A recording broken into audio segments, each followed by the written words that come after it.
Welcome to Steer Nova Comics Podcast, episode 28. Today we've got Luke Anderson. Greg, introduce yourself. I'm Greg. I'm the founder, co-founder, whatever, of Sierra Nova Comics. And I'm Dylan. I'm Dylan, and I do the tech stuff and then editor-in-chief. And Luke, introduce yourself. Hey, so I'm Luke. I am a penciler, inker, and I pretend to be a colorist sometimes. I'm currently working on several projects that you'll see on Sierra Nova soon enough. And I'm getting a phone call. Give me a sec. Not gonna lie, I just thought that was interesting. So, Yeah. Remember that time I had on my podcast this afternoon? And then you called me in the middle of it? Okay, I'm going to hang up now and call you back when I'm done, okay? Not right now, bye. Okay, sorry. Not gonna lie, that music couldn't have been.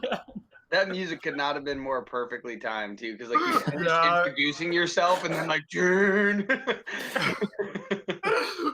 Oh, that's awesome. No, I told my buddy Eric is the worst. He seems to think that because he doesn't have a life, no one else does either. He calls me in the middle of things. Oh god. Okay. I saw an Instagram post the other day that said, I just found out the other day that my siblings have a life of their own and they're not just side characters in my story. Wait, what? Oh. Yeah. Oh. News to me. Do you want to start that again, or do you want to keep that? No, definitely keeping that. Yeah, we're keeping it. Okay, perfect. Yeah. He's gonna watch the podcast. He's not gonna like that. We should splice it later. You should use that as like an intro video. Just like that's. Oh my god. Oh, can you imagine? Anyway, that happened. So now we know. So now we know a little more about yourself, including the epic music. Oh, dude, it's the default Android call. Are you serious? Yeah. Damn, that sounded like cinematic, like the number one reason to buy an Android. Yeah, right. This podcast brought to you by Android. Getting paid to say Android. So, what got you into comics? Well, honestly, it's a bit weird for me. I didn't really read comics much as a kid. Like, I read like Star Wars stuff, but that's just because I love Star Wars. Mostly like, the old Legends, Dark Horse, Legacy stuff and stuff like that. But for the most part, it was just comic adaptations of things I liked that weren't comics, right? But when I was getting into high school and learning to draw and stuff, so when I was like a little kid, I wanted, like 5 years old, I saw the kind of behind the scenes for Revenge of the Sith. And I saw the concept artists doing the art. And my little 5-year-old brain was like, wait, people get paid to draw? And I was like, that's what I want to do. And so for like most of my life, I spent my time learning to digital paint and photo bash and stuff. And I was kind of gearing up to hopefully go to Max the Mutt, which is a concept art school in Toronto. But when I was in about grade 10 or 11 in high school, I started just doing a lot more shadows on all my work, more and more. And it looked like Mike Mignola's stuff. And I didn't even know Hellboy at the time. I liked the way it looked. It was just extra bonus when I later discovered Hellboy. But people kept telling me, you should try drawing comics. Your style really fits that. And eventually I just kind of transitioned over and I started reading comics. I read Neil Gaiman's Sandman. I was like, man, wait, comics can have like actual stories. And then I read kind of all the classics, Watchmen, V for Vendetta, etc. Killing Joke, all the Alan Moore and Grant Morrison stuff, basically. And I read The Sandman, read Hellboy, fell in love with the art, so on and so forth. And eventually I started doing my own stuff bit by bit. That's awesome. Yeah. Sandman is actually going to be a Netflix show. Oh, I'm so excited. You have no idea. I want Benedict Cumberbatch to play Dream. That'd be so good. I would be happy boy if that happened. I'll tell you that right now. So what's like your favorite thing about making comics and like your least favorite? My favorite thing about making comics is honestly probably the like unique methods of visual storytelling that the medium allows.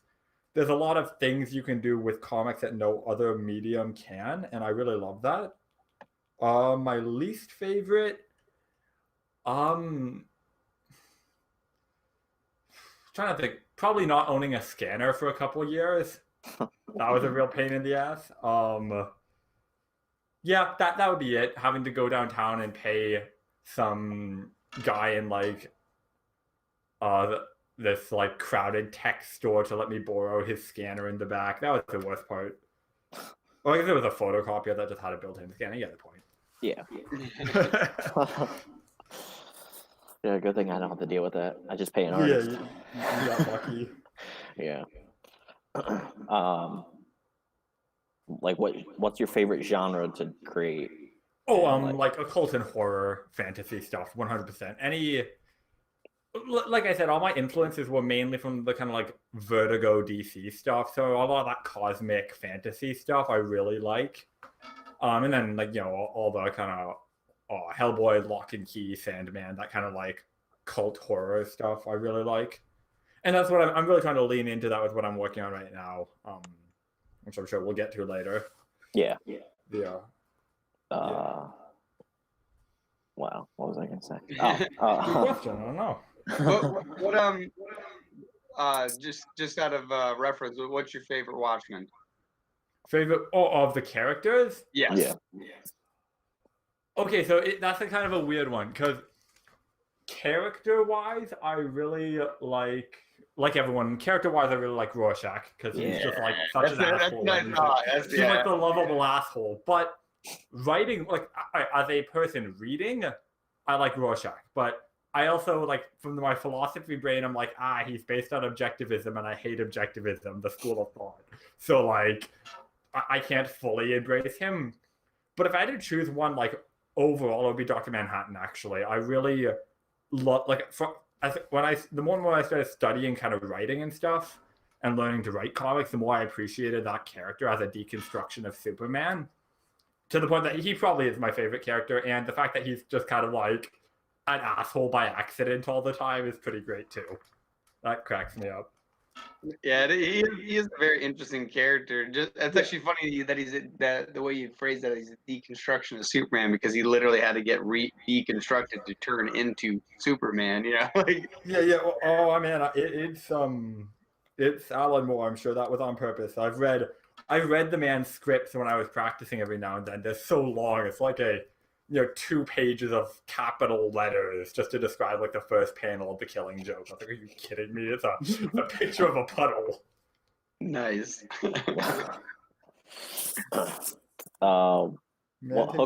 What hooked you like when we like asked you to be like part of our platform? Honestly, just the opportunity and the fact that you guys clearly, like, I was working with a lot of local people in Guelph where I was living at the time, but like a lot of them were kind of, around my age and didn't really seem to know what they were doing. No offense to them, they're great people, but like, they were just getting into it the same way I was. So it was nice to have someone reach out who was had a bit more of a professional take on things, I guess, really kind of knew the business end of things, because I'm terrible at that. I've been working on improving my skills in that regard, but it's just really not the sort of thing I'm good at. So to have another person who's passionate about comics, and that's very clear with you guys, reach out and be like, hey, do you want to create comics for us and have a nice chat about it and stuff, is like really great. It was a nice experience, and it really was motivating as well, especially because I for sure have learned a lot since then, and I've really improved as an artist. So that was nice too. Very cool. Yeah, that's one of the things we were chatting with Hector last week, just about how there's a lot of artists that are, they're very talented, but they don't know the business side, and a lot of them try to take on the business side without ever really trying to learn it. Where instead, it's very cool to be able to, like, basically that was us. We realized how hard it was, and we're like, why don't we help other people do that? Like the original idea of the company had nothing to do with publishing other people's work on our site, and then suddenly we're like, wow, this is actually really, really tough, and we somehow made it past it. We should help other people just skip that line. Well, yeah, and that way you can draw in a lot of talented people to help you out too. Definitely. Well, that's the thing is, we can we can shore up our weak sides by pulling in people that are better at other various things. Yeah, pulling your talents to make something great is very much a wonderful part of being a creative person, something that everyone seems to really really embrace in most fields that I've dabbled in, for sure. Be it art or music or whatever, writing, whatever else. I love the serious bubble that's talking to me because it just keeps pulsing, and I'm just like, Oh man, yeah. I'm sorry, I don't have, like I said, the internet's on data, so I don't want to be streaming video any more than I have to. Don't worry, those piercing eyes are making everything that. That's oh my gosh, I just remembered that my profile. That's an old picture of me. That's from like, oh gosh, that's from like 2017. Ooh. Yeah, it's giving a death stare to people. Don't worry. Yeah, no, my it's sister doing its job. Yeah, my sister's a really good photographer. She took that of me. And that's back when I was an edgy teenager more than I am now. I'm an edgy adult now. And I didn't know how to smile, so. Use my serious face.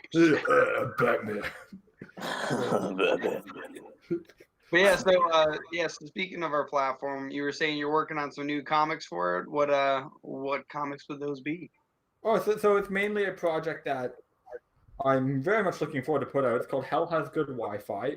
It started as an inside joke between a friend and I, of my roommate at the time and then I eventually asked him, would you be cool if I actually turned this joke into essentially a full comic? Because it's just like the title is so perfect.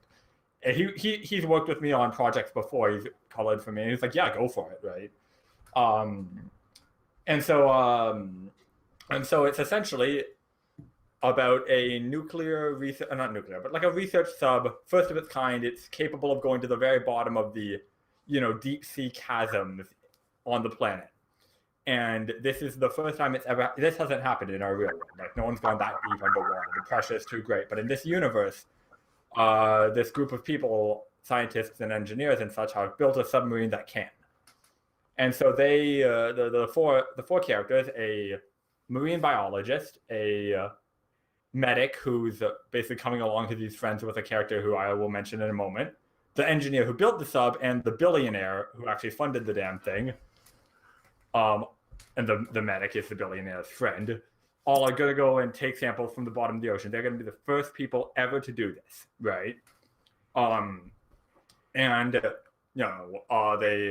The marine biologist, Dr. Tun, his wife has just had a kid, so he's like, I want to get this over with and go home, right? And he's on the phone with her at the first page. That's the one you guys have probably seen. And he's gonna get to the point where he goes down and they go down. He's piloting it, right? And he's gonna get a text on his phone at the bottom of this deep sea chasm, and he's gonna be like, wait, but like, why? And it turns out, as they fall through this portal, that hell has really good Wi-Fi. And so it's going to be essentially the story of these four characters attempting to get back home to Earth after getting stuck as mortals in the immortal realm of hell. I have a lot of very fun mechanics for keeping them alive just long enough, which we'll definitely get to. It's going to have a kind of a occulted horror fantasy vibe with a good touch of lightheartedness. Again, think my influences, stuff like Hellboy. It's primarily based in gothic horror, but it doesn't take itself too seriously either. No, that's awesome. I was gonna say it's a very different story, obviously, but it's got a very similar title to I Hope They Serve Beer in Hell. Like that. It's got that feel where it's just never heard of that. What is that? I want to read that now. Oh, really? Oh, that's I've never like heard of that. actual, That's amazing. Yeah, I'm pretty sure it's technically a nonfiction book, but it's by this guy who lived like just a really crazy life and wasn't that good to a lot of the people that were good friends to him. And they made a movie about it. Like, it became so popular. But I'd probably watch the movie first, then read the book. It depends on how you work, but I know that people usually enjoy the book. I listen to a lot of audiobooks while I work, so I'll see about picking it up there, honestly. Oh, yeah, there you go. But he's written a couple books. I just know that was like the one that blew up. Because he's just an asshole, and it's basically him realizing that, and that's why the whole reference is, he's like, he realized, oh, I'm going to hell, and I hope they serve beer there, right? Yeah. Fair enough. Yeah, within the context of hell has good Wi-Fi, the big thing that stops any of the godly demons or whatever from just getting rid of them is, they still technically are mortals. They're here by accident, so none of the kind of hell creatures can affect them directly.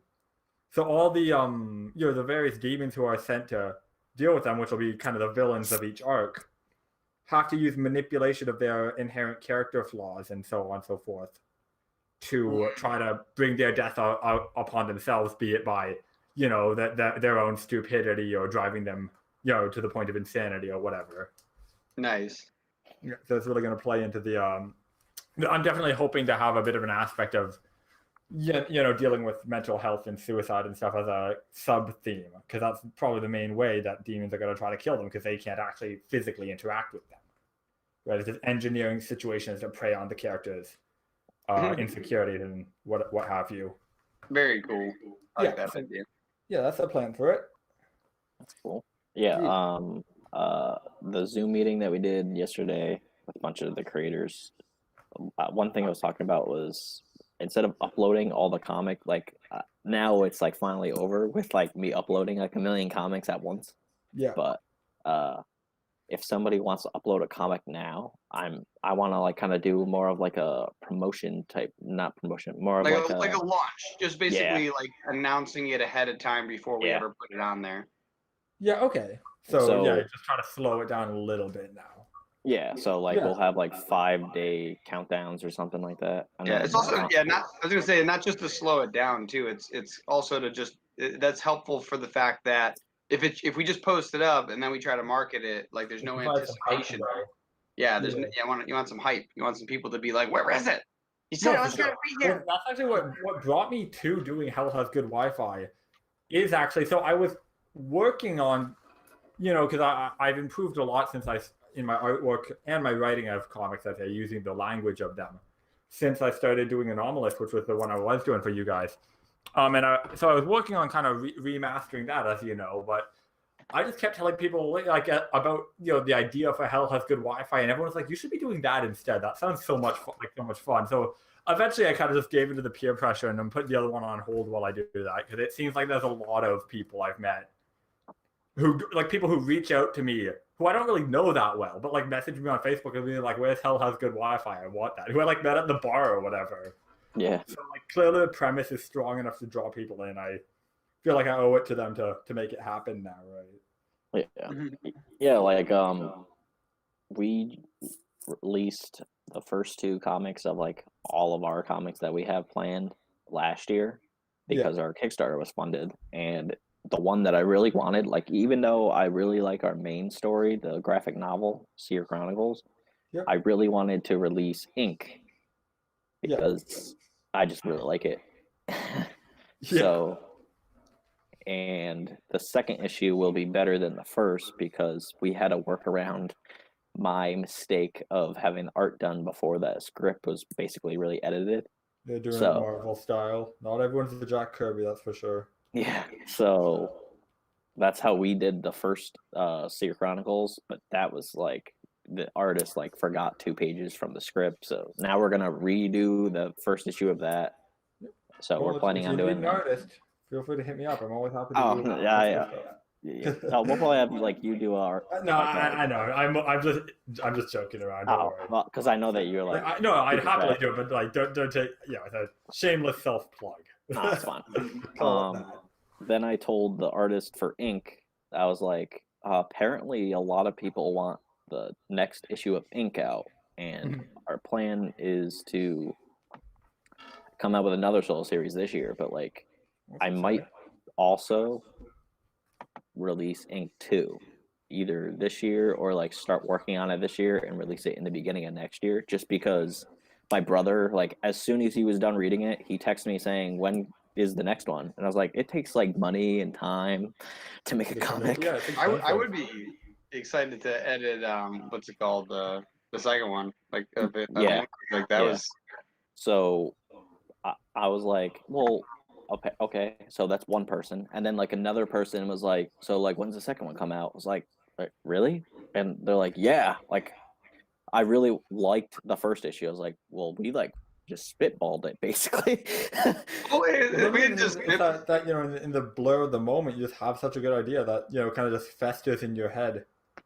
Yeah, we took like my script and then he's like, okay, let's throw that out the window. No. Yeah. Well, no. We took his script. The entire thing was drawn, and then we threw the script out the window. So, it's like basically, similar to our first Seer Nova Comics, or Seer Nova Chronicles comic. The Seer Chronicles. There we go. Damn. We confused ourselves on purpose, but yeah, basically, based on that one, or that's how we did this one as well. Like we had it drawn before we edited the script, and this one it was a little easier to work with. But when we went to go edit the script, we realized how much was missing, and so we did like this new narrative style comic instead, and we had the letterer draw in these narration bubbles and give it more contextual background, and so it actually worked out nice. And now I kind of actually like that style for ink and might keep that in future ones. But now we can also get the artwork and full story much more developed, which will be nice. Yeah, for sure. It's a process, and yeah, I found the more I work with comics, the more I just want to go back and kind of have time to revise them and stuff, which isn't always a luxury you get. Yeah. But you always, in hindsight, have the better idea, I feel like. But as far as getting Hell's Good Wi-Fi out, I'd probably be able to have it done for you by probably June 15th. I could have like volume 1 issue 1 finished for you guys. Well, that's like perfect timing because I am done being banned in Facebook groups June 14th. So perfect. And this time, Greg. Well, I could wait a little longer then if you need Facebook before. Yeah, I was on like obviously we'll do like a countdown like what we were gonna do. We could even do a countdown like starting in May and build up like over time to it. Yeah, it depends. We can start it right when he's done with it too, just because. That too. Because you won't be free until then. Yeah. No, for sure. Facebook... I would have liked to get it done in May because my birthday is May 15th, and my original plan was to release it then. Nice. Right. But I don't know if I have the. I could probably get that done if I really put it to crunch and kind of gave up on the internet, getting of internet out here, but. If you're banned from Facebook, we'll figure it out.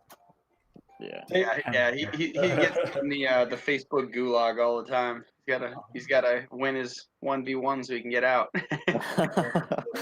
Yeah, like I was just on a live, I was watching a live stream of Chuck. I can't ever say his last name, so I'm not gonna say it. But Chuck P.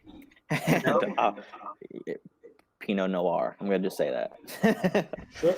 And I think it's Pinot actually. Yeah, yeah. And because he's originally from Canada, but now he lives in like Texas.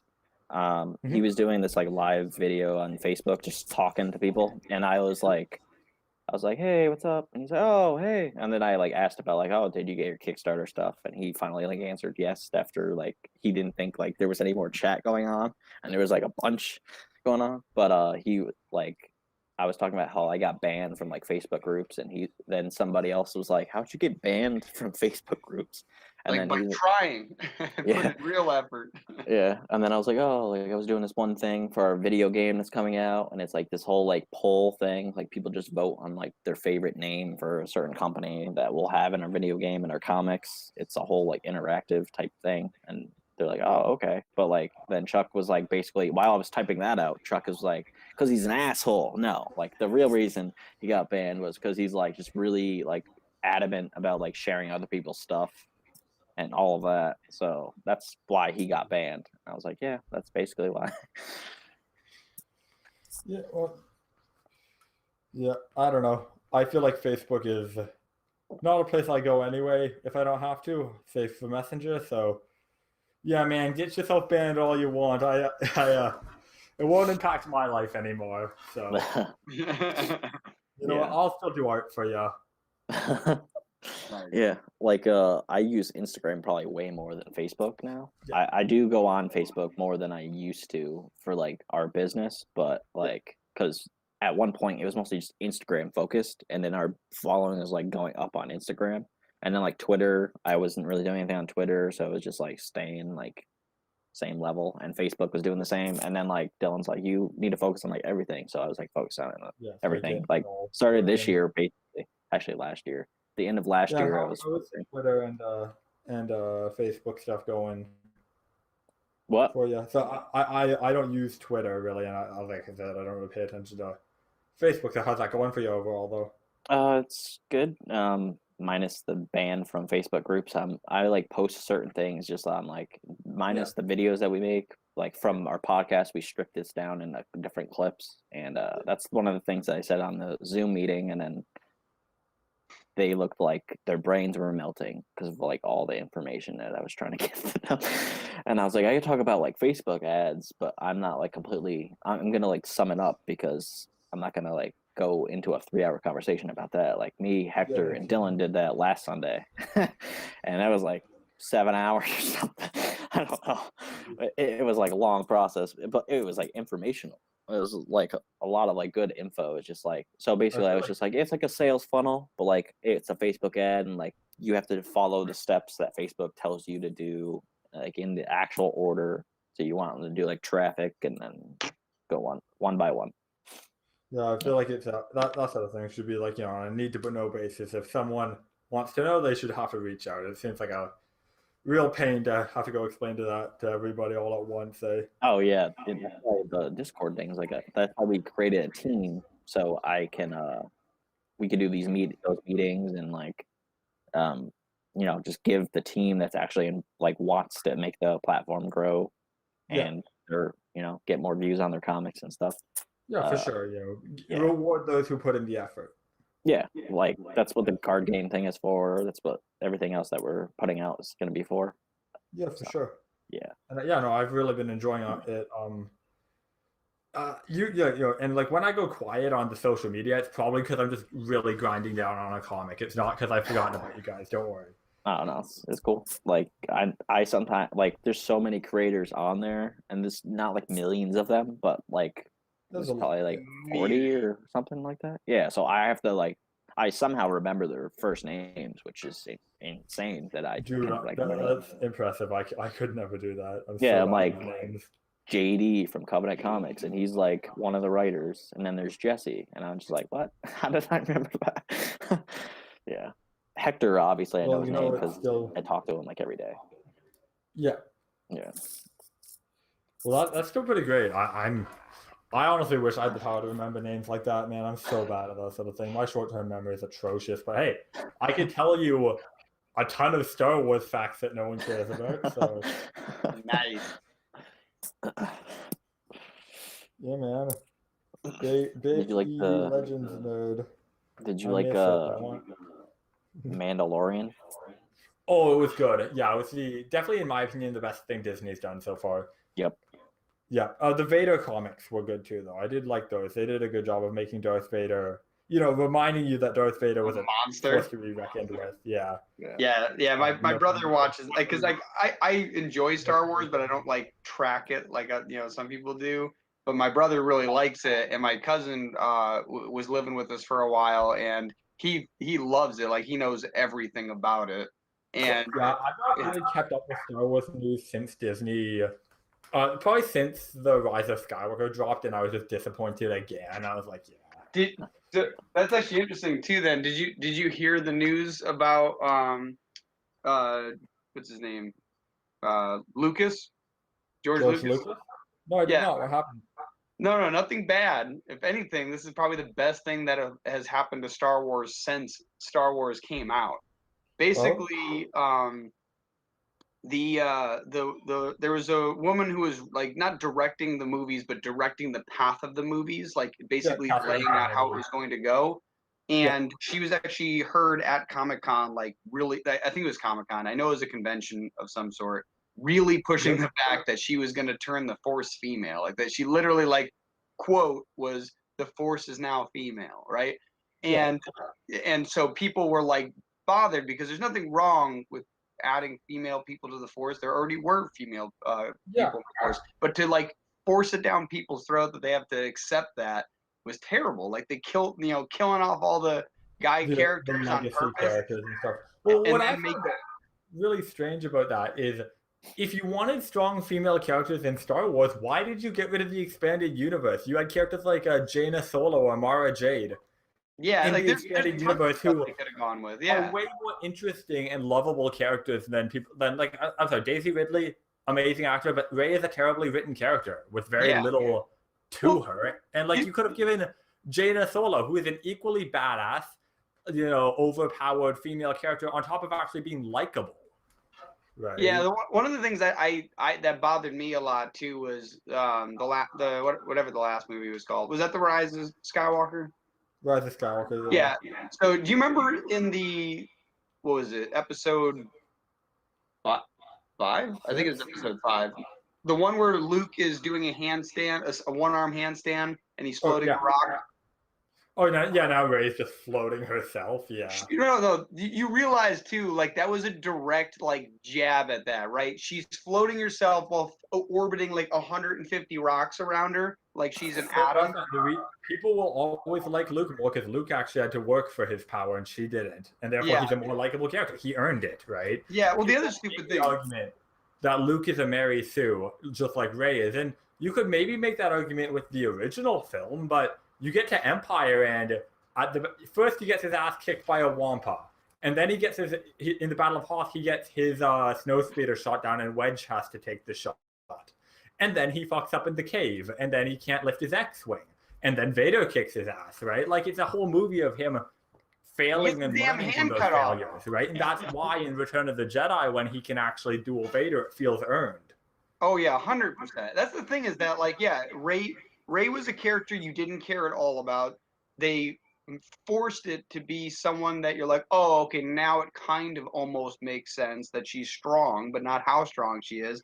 And it came out of nowhere. Like she immediately knew how to use the Force and knew it so well. She was beating someone who's been training in it for years. Yeah, and the argument of he's been shot really doesn't ring true with me. There's so many problems in lore with that. The dark side comes from pain. But even if you want to use, he's been shot, he's weaker in a sword fight. Well, if I went up to a professional longsword fencer, challenged him to a duel, but I get to shoot him in the leg before we fight, he's still gonna kick my ass because he knows how to use a sword and I don't. Because you've never held a sword, yeah. Like I don't know. I own replica swords. They're on my wall, but that doesn't mean I can use them. Yeah, but anyways, the great news though is the fact that based on how the audience perceived the last 3 movies, and even what was it? Solo? Well, I guess Solo was the one that kind of was yeah. I was trying to remember which one really bombed me. I think it was Solo. And based on all of those, she has now been we'll say reallocated to a different project. And George Lucas now has the rights, not the rights to own it, but he's going to be the creative director on all the new movies. I am very okay with this. I would have taken more Jar Jar instead of those new movies. That sounds dirty coming out of my mouth, but yeah, because as much as you can hate on the prequels, don't get me wrong, the prequels are blocky movies and they, the dialogue's atrocious, but I mean, they look beautiful. Like the visuals, the environments and all the weapons and designs. Visually, those movies are beautiful. If you look at even the Order 66 scene when it shows all the clips of all the planets where the Jedi are dying.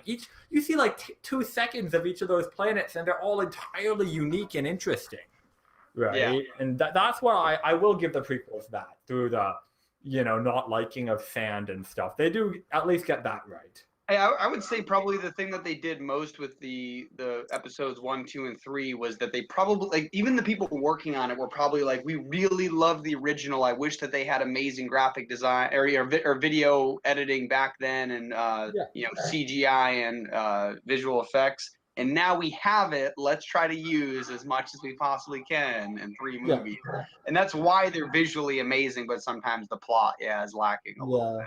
Well, I think it'll be good for Disney to have some reins on George, because I think what happens when you give the man too much creative control is you get Jar Jar. But at least with with him, there'll be kind of a cohesive vision behind it now. Was it really him that came up with Jar Jar?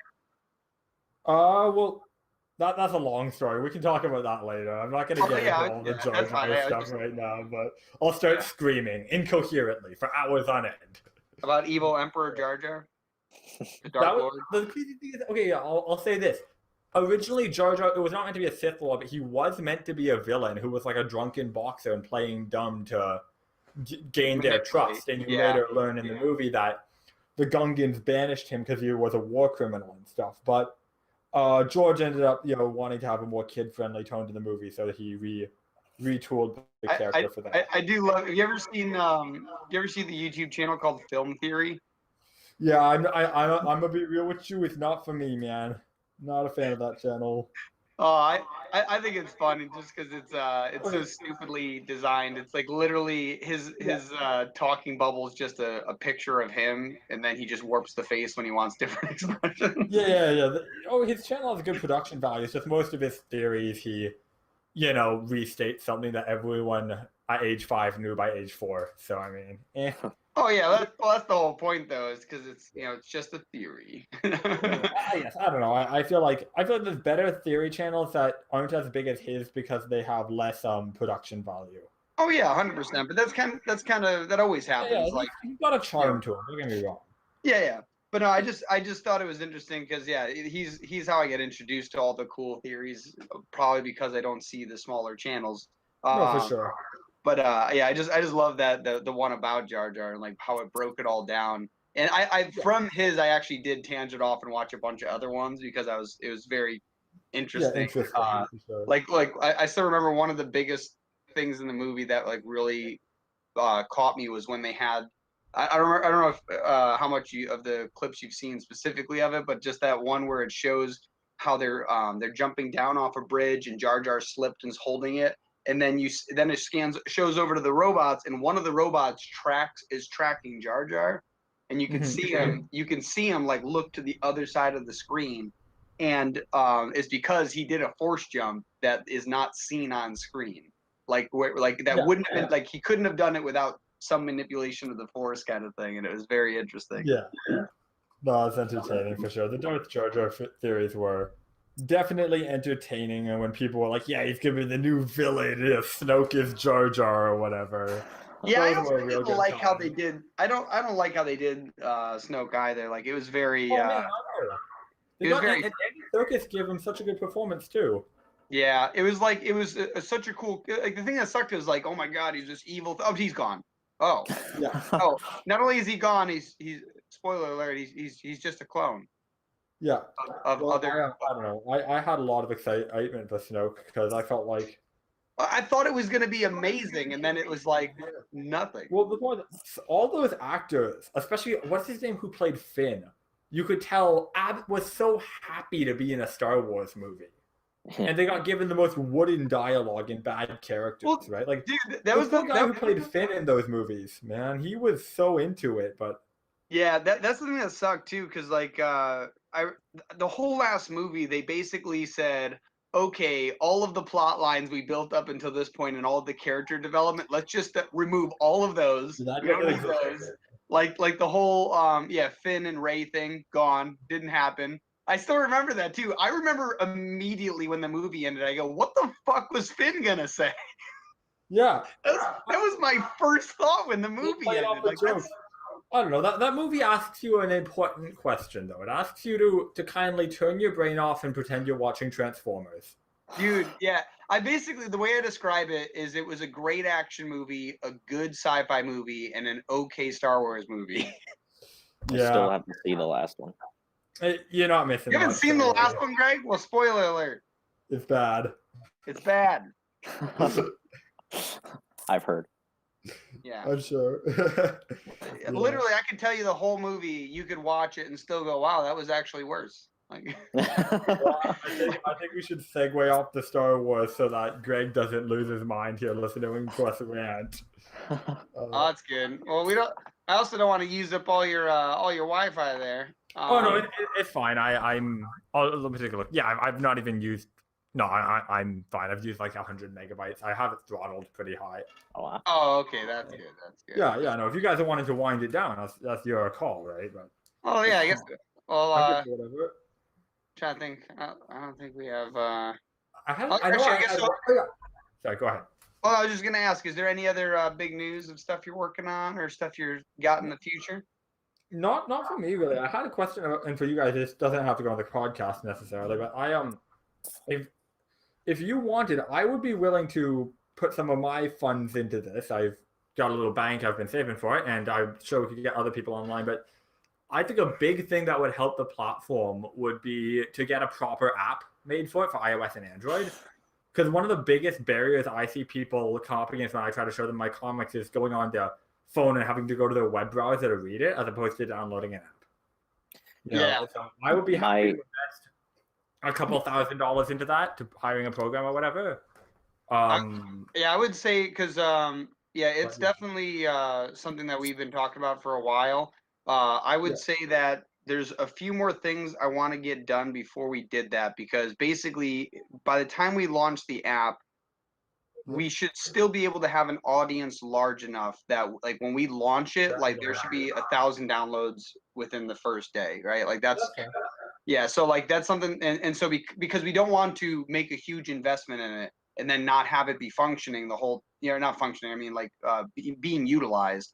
And so, like there's that whole 1,000 true fans we've talked about before. Like we should have people that are like, it doesn't matter where they have to consume it. They just want to consume it. And then we offer them an app. They're so excited they can share it with people that haven't quite bought in yet. And because there are, what's it called? Evangelists, right? Like they're the ones promoting it essentially. That's what we'd be waiting for.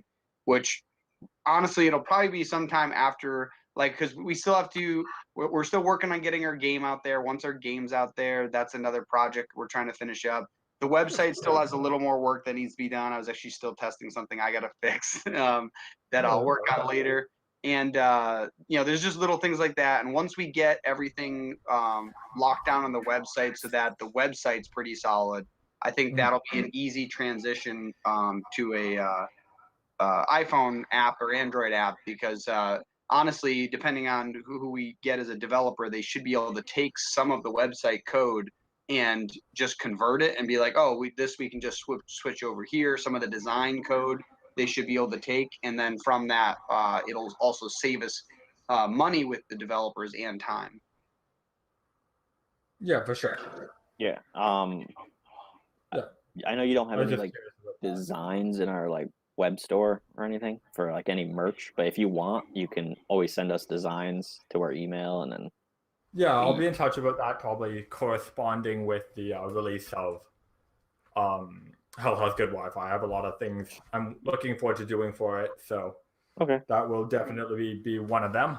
I really think our video game, not because I think it looks cool, but like we've seen it behind the scenes, so it just like it connects so many different things, and like we're doing like guerrilla marketing, like what we said on the Zoom meeting yesterday. Like Hector said, he's like, yeah, like the thing why he thinks the video game is gonna work so well is and bring people is we're guerrilla marketing a thing that exists like in the real world and then bringing it back into the game.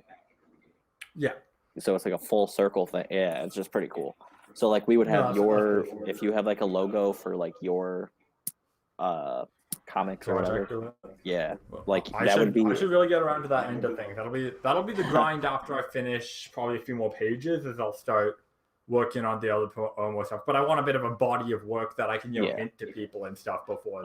We could even put like just Hell Has Good Wi-Fi would be like on a billboard somewhere. Well, I have some ideas for the thing. I'm trying to find a nice clean way to make the words into like a Wi-Fi connection and signal, but like little not the bars, but the other thing, that like 3 slanted lines and the sloped lines and the dot in the bottom.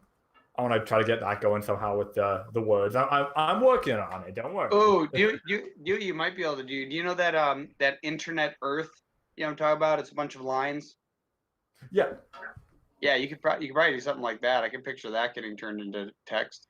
That's not a bad idea. Yeah, I've been doing my research. Most of my research, though, right now is just going to different kind of, because I don't want to do like specifically biblical hell for the thing. I want to draw from a bunch of different kind of mythologies, versions of the afterlife. So I've been doing a lot of just reading and listening to podcasts and audiobooks and stuff about mythology and so on and so forth. Yeah, various cultures, versions of it. Yeah. And we were talking myself in hell. Yeah, we don't have like a hell in our comics, but we have like another realm. Yeah. So it's a secret. Yeah. Well, we talked about it a lot, but we'll never mention again because now it's a secret. Well, I don't know. We'll have to see if it has good Wi-Fi there too. They don't have good jobs. Yeah, I would say they probably don't. No, pretty. Yeah, the reason we're given that hell has good Wi-Fi in this universe is like, a lot of the very inventive people throughout history would have been very anti-church and would have gone to hell. Right?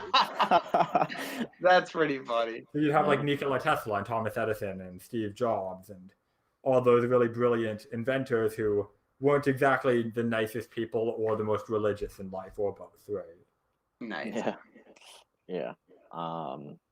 So like, where could people find you? Or, like social media? Do you have like your own website, or you just plug Steernova? Mainly just Instagram at the moment. You can find me on Instagram at www. Wait, no, that's not how that goes. Shit. You're not doing good. Stop. Don't laugh at me. Instagram at LAndersonArt. Sorry, my brain's not going well. I was thinking about Landerson Art, right? Yeah, Landerson Art. And beyond that, I'm getting a YouTube channel set up, but that's in the works. So you'll have to take a pause on that. But I'll get you to hit this podcast with a link when it's ready. And what do you know what you're going to call it so people can search for it? Landerson Art. Yeah. Just making sure. Good. Either that, it'll either be Landerson Art or Landerson Media, depending on if Landerson Art is taken. Yeah, media is good. Media covers a lot more. Yeah. Yeah, well, it gives me a bit more design space for sure. Yeah. It'll mostly just be time lapse drawings and stuff like this. I would link on it and stuff. But yeah, nice. We're trying to build like our YouTube up slowly. Yeah, for sure. Well, I look forward to seeing this when it's done. Yeah, it'll be out Tuesday, and then the video will be out Wednesday, and then cool. Yeah. I'll just Google Drive share you the time lapse I wanted to use, if that's okay. Yeah, and I'll put it at like the end of this or something like that. Yeah, I have about an hour of footage that just encompasses me an inking of a panel from Hell Has Good Wi-Fi, but I'll shrink it down time lapse to make it not as huge a file. Oh man, I thought you were saying it was an hour of time lapse. No, dude. You were about I just recorded my 8-hour workday and sped it up. No, it's a panel's worth. It's it's the one with the guy pulling this coat on that you guys have probably seen. Yeah, it is a fun post to do. So, and that page will probably be done tonight as well. So I'll have that inked at least up on Instagram, and colors will be up probably a day later. Coloring thankfully doesn't take me that long, so. Yeah, our colorist is amazing. Yeah, dude, I wish. I tend to just focus on my rendering in the ink, and then I'll just kind of do mostly flats and pay attention to the choices. I'm considering, before I put it out, hiring someone to like just touch it up. Right, I've basically done flats and basic rendering. I might pay someone to do the more advanced rendering for me, but we'll see. Depends how it looks when I kind of print myself a first draft to look at. Nice. Yeah. Cool, but beyond that, I think I'm pretty happy with every other part of the art. Color is definitely my weakest point for what I work on, but Well, it's good that you know your weakness. Yeah. Now I can pay someone to cover it for me. Some people don't, so. Well, it's important to be aware. Self-improvement's always been a very big part of my life. I've never liked people who tell me I can't do something because I'm not naturally good at it. I end up learning to do it just to spite them. So. You think coloring is your ally? You think color is your ally? I was born in in Crayola. I was born in color. Born in white. I did not see basic ink rendering until I was but a man. By then it was awesome. banned. Only blind. I'm gonna put this as like the preview for the podcast. The color betrays you because it belongs to me. Oh, that's awesome. Okay. Nice. Yeah, Well, definitely yeah, thanks for joining us. Now we know everyone's gonna hit him up on Landerson Art. Oh yeah. Blow up my inbox. I will check like 1% of them. But if you're a lucky winner, I might respond to you. It'd be pretty cool. Yeah. Yeah, you heard it here, folks. He might do it. Maybe. Yeah. Well, yeah. Nice. Thanks for coming on, and we'll have you on again at some point. So Yeah, for sure. That'd be awesome. Maybe we'll come back and talk once the book's out. Yeah. Cool. Nice. Well, you guys have a great day. Yeah, you too. Yep. All right. Bye-bye. Peace. Cool. Should I hang up now or Yeah. Okay. I wasn't sure if there was like afterwards stuff you need to do. Okay. Bye.